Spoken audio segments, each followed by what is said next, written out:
Have you ever consciously tried to solve a problem?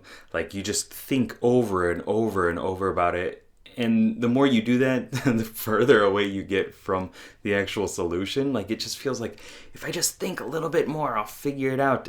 And it like just doesn't come. You just complicate things more and more. Well, in this video, we're taking RPG elements from TV tropes and we're going to bring it into a real life personal growth technique through hypnosis, actually. And this RPG element is called the bag of holding.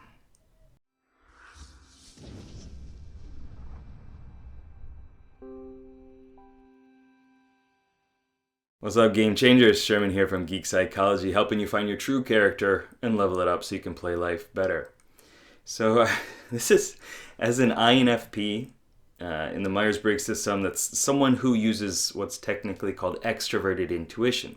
Extroverted intuition is a learning process, a way of gathering information, learning about the world through intuition. So it's through your imagination, through your mind, through connecting the dots, seeing the broader pattern of how things work. In my system, the RPG model, the rapid personal growth model, you think of extroverted intuition as an innovating explorer. Okay, so someone who is constantly innovating, putting things together, trying new combinations, taking things from the past, taking things that are already there, and trying them in new combinations to see what comes out. Right? That's innovation. And exploring the possibilities, exploring the world, poking the bear in the nose just to see what happens, pushing the button, just going out there and connecting new patterns, experiencing things not for the sake of being in your body and experiencing the physical things as much as getting a broader picture of how the world works. So that's how I generally run things. That's my preferred process for connecting ideas, for learning about the world, and my preferred intuitive process. And it's a very heavy energy process. It uses so much mental bandwidth, connecting the dots and just like springboarding all these different things, lighting up different brain areas non-synchronically, and trying to connect them together, saying, okay, this is kind of like this and kind of like this and kind of like this, right? And then you put them together and you get some sort of novel response. It's fun, it's really good when it's good, but sometimes you just need to stop thinking so much to get the answer. And if you're an NJ within the Myers-Briggs system, it means you use introverted intuition. And you'll know more what I'm talking about right here. So introverted intuition is connecting the dots, reading the patterns, right? It's pattern recognition on like a really high refined level, but it's internal. So it's going like this deep dive into your mind, your own subjective personal mind, as well as, kind of the unconscious collective, right? The collective unconscious. And it's going within that and kind of like sifting through all this stuff and finding the one key insight. It's kind of revealing this one connecting point, this focal point of all these lasers that are going right to here. And you're like, this is why, this is the answer, right? For me, as an NP within the system, right, I don't use that visioning, mystic, kind of introverted, intuitive style. I do, but I don't use it like, I don't value it. That's going to sound bad.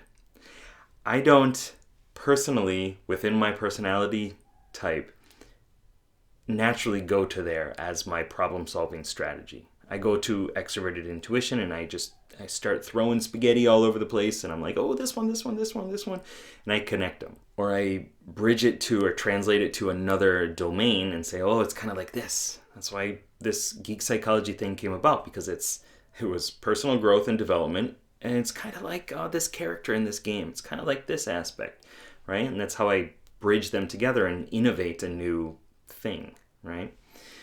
So that's been a difficulty for me which is what I'm saying here. This has been something that I've struggled with for a long time, and I feel like I just kept putting more and more energy into it and getting less and less results.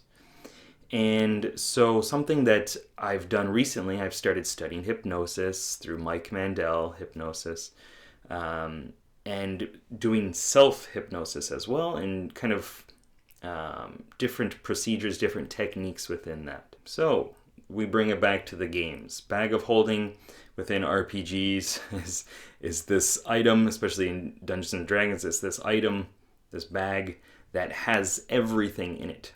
It can contain everything. You just keep putting stuff in and you can, it's an endless space. Well, your unconscious mind is like that too. Everything you do, every experience you have, even if you want to get a little woo-woo on this, even experiences that other people, other animals, other generations share, goes into that bag of holding. It's a shared experience. So other people are putting stuff in your bag too. And if you're an NJ within the Myers-Briggs system, you probably understand that too. Just people kind of put their own crap in your bag of holding. You're like, why is that? Now that that's in there, like, it's going to be in there forever.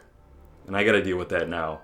That's not good. So let's talk a little bit about how you can bring this into your real life. So I'm going to kind of reenact what was going on when I did this technique, and you can follow it afterwards. Like, you can do the same thing with your own questions. So first you think of a question, right? How can I connect my game and play test it a little bit through video? Okay, that was my question. Then I put my hands over my heart in the heart healing position, taking full responsibility for my safety, as you should too. Don't do this while you're driving or anything like that. Don't be stupid. And you take a deep breath, hold it, and let it out. Okay. You do that 3 times. Okay, 2, 3. So imagine you have a bag of holding. And within there are many, many items. All of your experiences, all the things that you know are within there. We're going to request that your unconscious mind provides you with 3 items. The first one is going to be a standard, simple solution. If it were to be an item, it would be like a white item, like nothing too special, but it works. It's effective. The second one is going to be a unique or crazy item, something that you didn't really expect. And the third one is going to be something that would not work. I like inverting problems, so saying, okay, well, how would I completely ruin this whole thing? And you think about it that way, and then you kind of reverse it, and you get a solution that works. You reach in, you take out an item. Remember, this first one is going to be a standard item, a standard procedure. For me, it was a bomb. It was like a cartoon, kind of like Zelda-like bomb. And I was like, what? Okay, thanks, buddy. And I put it on the table next to me. I didn't really analyze it first. And then the next one, I was like, okay, time to get like kind of a wacky, unique item that's going to help me answer this question. Reached in, and it was like an iguana, like a lizard. I was like, okay, all right, what? Put that down. And then the third one, I reached in, and it was a toothpick. Okay, once again, all right, let's put that on the table. Put this bag down. And I just kind of like reached over with my eyes closed, and I picked up the first item, that cartoony kind of bomb. And within this, there's a lot of connected symbolism and things, right? There's these impressions, there are these connections that are not necessarily conscious.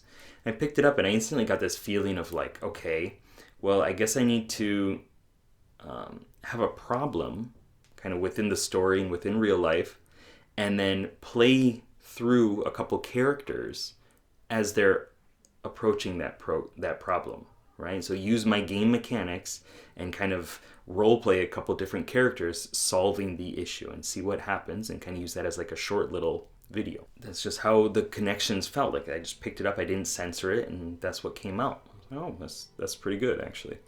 The next one was the lizard, and for whatever reason, I guess live lizard, it just connected like, oh, well, I guess I should do like a live playtest of, me and my friends sitting down, going through the campaign like we're doing right now, and just record it live and stream it and see what happens. I was like, okay, yeah. It's not necessarily too wild or too strange, but for me, there would kind of be a lot of pressure. And then the third one, that toothpick, I was like, okay, I don't really know what this was.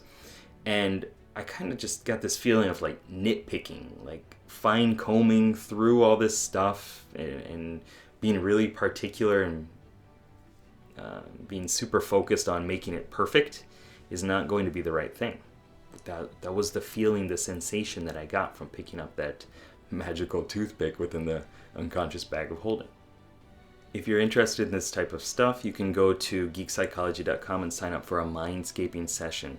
This is called like Minecraft for the unconscious. We go into your unconscious mind's map to solve a problem in your life or to better an aspect of yourself. I've helped people have more commitment towards weightlifting. I've helped people with procrastination, extroverted feeling, introverted thinking balance for INFJs.